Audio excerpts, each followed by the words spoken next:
Joseph Ravana ప్రశ్నగాడి విషయంలో social మీడియాలో ఒక ప్రశ్న హల్చల్ చేస్తానండి. ఏంటంటే జోసెఫ్ రావణ గాడు అరెస్ట్ అయినప్పుడు వాళ్ళ భార్య ఒక వీడియో పెట్టింది. కేవలం ములుగు పార్టీ బలవంతం మీద ఆమె చేతులు జోడించి ఒక వీడియో పెట్టింది. నా భర్తను చంపేస్తారా, అదే ఇదే, పవన్ కళ్యాణ్ మాట్లాడిందే కదా నా భర్త మాట్లాడింది. అయితే అసలు విషయం ఏంటంటే జోసెఫ్ రావణ ప్రశ్నగాడికి తల్లిదండ్రులు కానీ, అన్నా చెల్లెళ్ళు, అమ్మ తమ్ముళ్ళు కానీ, భార్య కానీ, ఇతరత్ర స్నేహితులు అంటే సోషల్ మీడియాలో ఈ వల్గర్ వీడియోలు తీసుకొని బూతులు తిట్టే వీడియోలు మాత్రం ఆ స్నేహితులు మాత్రమే, ఎవడు కానీ జోక్యం చేసుకోలేదండి. ఏంటి వాడి సంగతి ఏంటంటే వాడి సంగతి అందరికీ తెలుసు. వాళ్ళ అమ్మకి తెలుసు, నాయనకి తెలుసు, భార్యకి తెలుసు, ఇంకా వాళ్ళ ఇంట్లో కుటుంబ సభ్యులందరికీ తెలుసు.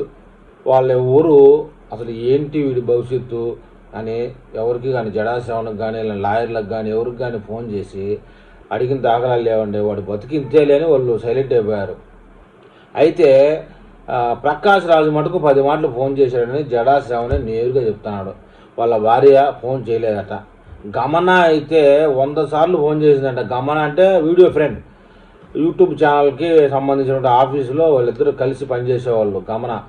అయితే వాడి దగ్గర ఉన్నటువంటి వీడియో మొబైల్లో ఆ యొక్క స్టోరేజ్లో ఆమెతో కలిసి ఉన్నటువంటి వీడియోలు అవి ఇవి ఏంటో మరి వాటి గురించి మనం మాట్లాడకూడదు, తెలియదు. కాబట్టి అవి ఏమన్నా బయటపడితే జీవితం పాడవుతుందని భయపడినట్టుగా ఆమె 100 సార్లు అయితే ఫోన్ చేసింది నాకు గమన అని చెప్పేసి జడాసేవన మాటల్లోనే మనం వినడం జరిగింది. అయితే వైఎస్ఆర్సీపీ నుంచి ఇంకెవడు ఫోన్ చేయలేదంట. కేవలం గమన, ప్రకాష్ రాజ్, ఇంక ఈ బ్యాచ్ ఆ రోజు ఏలూరులో దళిత క్రైస్తవ సంఘానికి మీటింగ్ ఇచ్చినటువంటి బ్యాచ్ ఉంటుంది కదా కొంతమంది, వాళ్ళు మట్టుకేనంట. అంటే కుటుంబమే ఎలివేసేసింది ఈ శ్రావణ్ జోసెఫ్ రావణ గారిని, మొత్తం కుటుంబమే వెలేసింది.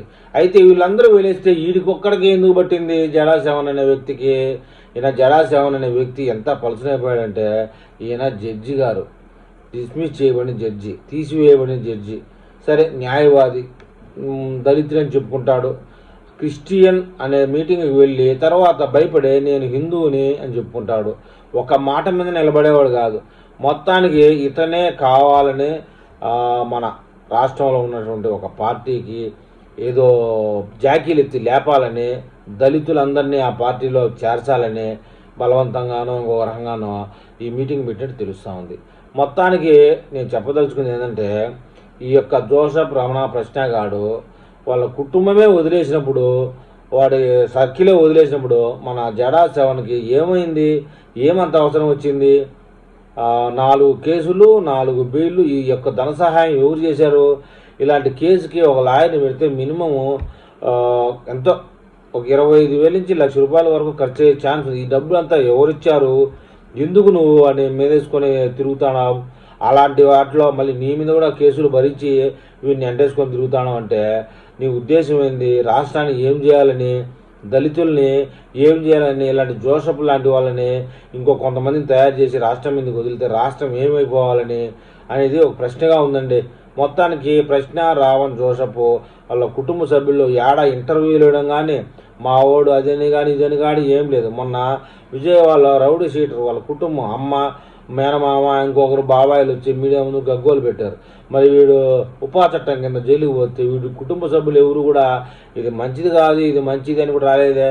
కారణం ఏంటంటే వీడు తెగించినోడికి తెడ్డే లింగం అన్నట్టు వీడు జైల్లో ఉన్నా ఒకటే, బయట ఉన్నా ఒకటే, వీడిని వాడేయండి అని చెప్పేసి ఒక పార్టీ వాడేసింది.